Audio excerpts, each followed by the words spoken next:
What's up, family? This is Nice News TV, and the fight of the decade took place last night. Some may call it, particularly Jake Paul, the passing of the baton, and that may have happened. I think that's exactly what we witnessed. I'll comment briefly on the overall production from Netflix. Did it live up to its hype? And what's next? Yeah, let's talk about it. So we have Mike Tyson from Brownsville, Brooklyn, against Jake Paul from Cleveland, Ohio, the 58-year-old versus the 27-year-old. And it was a pretty entertaining fight. And I think most of you will agree.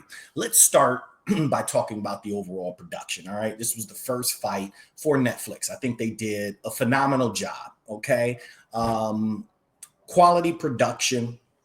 The only problem is that the bandwidth was horrible with the app. If you were watching from home, you probably experienced delays. Many of my friends had latency issues, things like that. So if you were like me, you had to go somewhere else, possibly to a commercial restaurant to watch the fight. So I was able to leave the house and enjoy it. So Netflix, please fix that issue. For the next time. All right. I think this is going in the right direction, but you can expect millions of people logging into your app at one time, which is going to create latency issues. And ultimately, it could be a poor experience. So I'm looking forward to Netflix hopefully addressing that issue there in the future. Now, did the fight live up to its hype?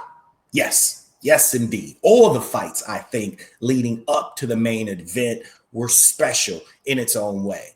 Even the women's fight, that was a great bout. I hope there is a third fight. I'll be tuned in to that. Now, the entrances. For the main event, Jake Paul pulling in on the custom lowrider. I thought that was epic.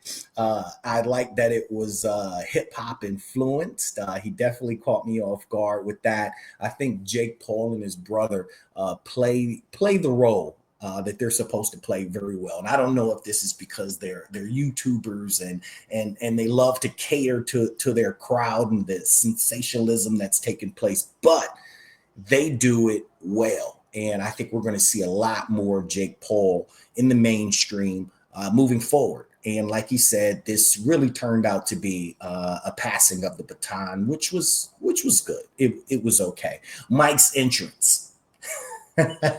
Totally different from Jake Paul. He walked in by himself, not with 30 people. No lowrider. Okay? No jewelry, no coats. It was Iron Mike walking down to the ring by himself. Right? I was entertained as the fight took on. I mean, as the fight started, it was pretty good. Mike fought very well for the first 2 rounds, and you can see he won those 2 rounds. And then age and fatigue kicked in. And from there, Mike was a standing punching bag for the most part, but I will give it to Mike. He held his ground.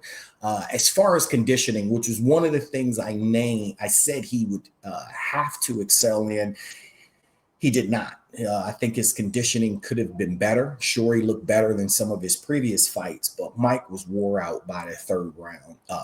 For a couple of rounds, I don't even think he threw punches. So that wasn't exciting to see, and I thought he could have did a lot better there. We also talked about the execution of his signature moves, combos. I didn't see much of that past the 1st round, so that was a bit disappointing. However, he did show up, but it was not the Mike that we were looking for. So want to hear your thoughts, your feedback. How do you think Mike performed? Would you like to see him fight again? Also, would you like to see Netflix do this a bit more? I think they're on the right path. And what are your thoughts on Jake Paul and his fighting career? Comment below. Want to hear from you, and we'll pick this up next time, family. All right, peace.